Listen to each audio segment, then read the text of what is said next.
jërëjëf tey dañu daje pour sumb ay waxtaan yoo xam ne dañ ko nasoon pour waxtaan ak ñi nga xamante ni ñooy les couches de la population. ñu jàpp ne président de la république 2012 ba tey jii vraiment gis nañ ne dafa ànd ak waa Benno Bokk Yaakaar ñu ànd nag ànd bu dëggu nit ñi sax ñu ngi naan Benno Bokk Yaakaar mooy coalition bi gën a gudd fan. ci coalition yi ñu mos a gis yëpp dans l'histoire politique de ce pays. ba tax na ñun ñu jàpp ne kon lépp loo xam ne war nañ ko sumb fii ci département wu Koungheul li ci jiitu ci slide li dafa war a nekk d'abord ñu waxtaan ak ñi nga xam ne ñooy Benno Bokk Yaakaar moo tax ñu woowoon tey ci suba alliés yëpp ak mouvement affilié yi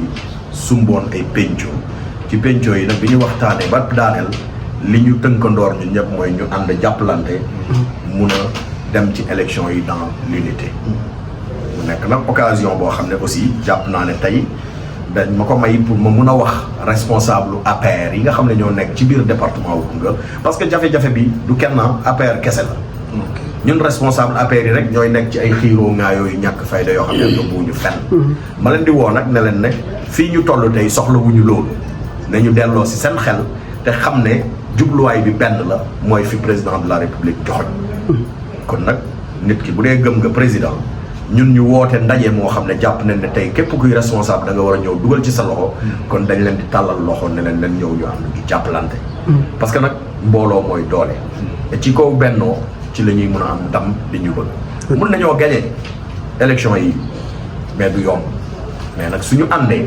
jàpp naa ne Benno Bokk Yaakaar amul parti wala mouvance wala coalition bu ko fi ëpp doole ci biir réew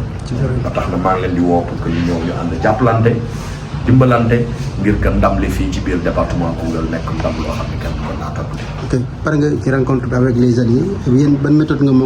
fas yéene teg maintenant pour dugg ci département Koungheul.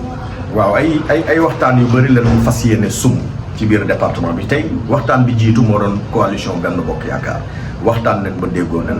xàccandoor nañ di leen xàccandoor dóorandoor pour jubluwaay bi incha allah nekk benn ngir ñu mun a yegg ci li nga xam ne moom la ñu jort.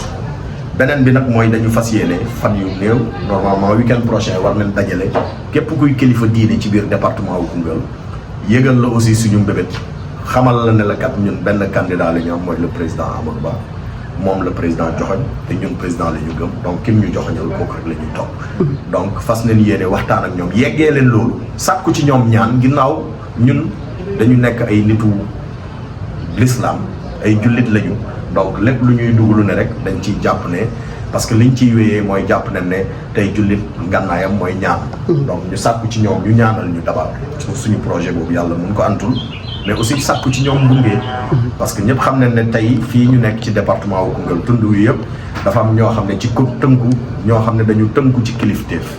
kilifteef boobu nag yomul fenn fu dul ci kilifa diine yooyu donc ba tax na quelquefois ñoom ñu jàppale ñu dafay baax parce que seen njaboot dinañ ñu jàppale donc mooy prochaine étape bi ñoom lañ ciy dajal buñ ci paree aussi dinañ rajeeg association de jeunes yeeg groupement promotion féminin yeeg pàcc bu ne rek dinañ dem sumb ay waxtaan ak ñoom fexe ba rallier leen ci li nga xamante ni mooy suñu projet donc te gëm nañ ne incha allah bu ñu génnee ci loolu dina yombal lu bëri ci liggéey bi nga xam ne sumb nañ gis nañ yaa ngi refuy parrainage est-ce que mën nga ñëwaatal ci parrainage bi noo ko mën a entamé waaw dama ciy profité ñaax askan bi wax leen ne parrainage bi ubbi na te tey kenn ku ci ne rek da ngaa war a mun a parrainer sa candidat wane ne kii mooy sa candidat pour que mbiram mun a yomb ba tax na ñun suñu candidat mooy président Amadou Ba donc ñuy ñaax askanu Koungheul askanu département wu Koungheul ñu xam ne parrainage bi tijji na nit ñi nag dinañ ñëw di leen naxee ay financement ak yenn xeetu kii yoo xamante ni jotewul ak dara politique pour rek jéem a am seen ay carte d'identité mais ñu xam ne loolu yëpp ay naxee la rek parce que li leen intéressé du jàppale leen pour ñu yokk parce que ki la jàppalewul juróomi at fukki at du tey bu desee ñetti weeru élection lay ñëw di la taxaw naan la dama lay jàppale dama lay financé donc ñu xam ne loolu yëpp ay naxee la rek ñu gën a bàyyi xel ci loolu gën a vigilant te fexe xam ne kat tey fi ñu jëm ñun mooy parrainage et que ñoom seen carte d'identité yooyu ñun dinañ yebal ay ndaw yoo xam ne dinañ sillonner département bi yëpp récupérer seen ay carte d'identité mun a parrainer ki nga xam ne jàpp nañ ne c'est le candidat de l'espoir muy le président Amadou Ba ñu parrainer ko ngir que Benno Bokk Yaakaar mun a am un candidat boo xam ne mbër moo xam ne tey lañ koy tàmbalee gunge ci parrainage bi mu jël raaya bi ñu gunge ko le 25 février mu mun a jël ndam bi nekk président juróomeelu président réew mi ñuy wax Sénégal incha allahu rabbi. Ñu aujourd'hui procéder à une motion de soutien encore une fois de plus et puis discuter surtout avec les partis alliés et puis d'un éventuel rapprochement en vue d'aider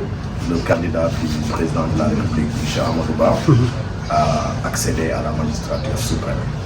Nous savons bel et bien que le président, pendant tout son magistère, durant, a cheminé avec le Benno Bokk Yakaar. Donc nous-mêmes classe le Benno Bokk Yakaar comme la coalition qui a le plus vécu ici au Sénégal. Donc depuis 2012 à nos jours, ils ont accompagné le président de façon sincère, vraiment, sur toutes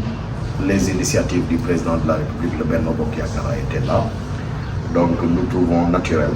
aujourd'hui et normal que si nous devons procéder à une consultation de masse, il faudra d'abord commencer par le Benno Bokk Yakaar, cause pour laquelle aujourd'hui nous avons réuni l'ensemble des partis alliés avec qui nous avons échangé, et au sortir de ces échanges, on a décidé de cheminer ensemble la main dans la main et de vraiment œuvrer de la plus belle manière pour que la victoire soit acquise au soir du 25 février. C'est d'abord de discuter avec tout le monde. On a aujourd'hui commencé avec le Benno Bokk Yakaar et on va prolonger, continuer, élargir ces discussions aux autorités religieuses du département de Koungheul. La prochaine étape, c'est les autorités religieuses que nous allons rencontrer, souhaiter qu'ils fassent des prières à l'endroit de notre candidat d'abord, mais aussi qu'ils nous soutiennent de la plus belle manière pour qu'on puisse quand même mener à bien notre projet, qui est celui de conduire le président Amadou Ba à la magistrature suprême. Au sortir de cette rencontre avec les autorités religieuses, nous essayerons encore aussi de discuter avec les autres couches de la population, que ce soit les groupements de promotion féminin, avec qui on va discuter encore pour voir comment asseoir une stratégie de campagne qui pourra à coup sûr nous mener vers la victoire. Mais qu'ils sachent raison garder, qu'ils sachent qu'aujourd'hui ce que nous faisons, nous ne le faisons pas pour nous-mêmes, mais nous le faisons pour le président de la République en qui nous avons foi, avec qui nous avons cheminé pendant des années, et aujourd'hui qui nous a donné une consigne. Et la consigne pour moi, c'est une consigne à vraiment... il faudra tout faire pour mettre en œuvre cette consigne, pour que cette consigne soit appliquée. Donc qu'ils sachent qu'aujourd'hui, c'est l'heure et à l'unisson qu'on essaye quand même de se retrouver autour de l'essentiel. L'essentiel qui est de vraiment porter le candidat du président de la République Macky Sall à la magistrature suprême. Donc je les invite à faire plus de grandeur, à venir entamer des discussions avec nous pour qu'on quand même puisse définir une formule qui puisse à coup sûr nous permettre de cheminer ensemble, parce que aujourd'hui il nous sera très difficile de gagner dans la diversité, donc dans la division, cause pour laquelle je souhaite vraiment qu'ils viennent, qu'on travaille la main dans la main. Nous sommes prêts à vraiment faire toutes les concessions possibles pour que ce cheminement soit possible. En tout cas, je les invite tous à venir nous rejoindre dans un grand groupe qui s'appelle le département de Koungheul, et qu'on puisse ensemble aller à la rencontre des populations, qu'on puisse quand même massifier au maximum possible le camp présidentiel afin que la victoire soit belle. Oui. Donc c'est l'occasion aussi vraiment de parler du parrainage qui a été lancé. Donc j'invite aussi les populations vraiment à s'organiser, à prendre toutes les dispositions nécessaires pour quand même qu'on puisse parrainer notre candidat, et bien parrainer surtout notre candidat qui est le président Amadou Ba. Donc des équipes sont en train d'être organisées pour qu'ils puissent sillonner le département de Koungheul afin de récupérer toutes les pièces nécessaires au parrainage du candidat du Benno Bokk Yakaar. Donc j'invite les populations à plus de collaboration et surtout à plus de compréhension, et surtout qu'ils soient très alertes, parce que en ces temps qui courent, d'aucuns, au lieu de procéder par d'avoir une franchise dans leur discours, procéderont par ruse pour essayer quand même de moissonner le maximum de pièces dans le mensonge. Donc qu'ils soient surtout vigilants, éviter qu'ils soient bernés par d'hypothétiques projets ou programmes de financement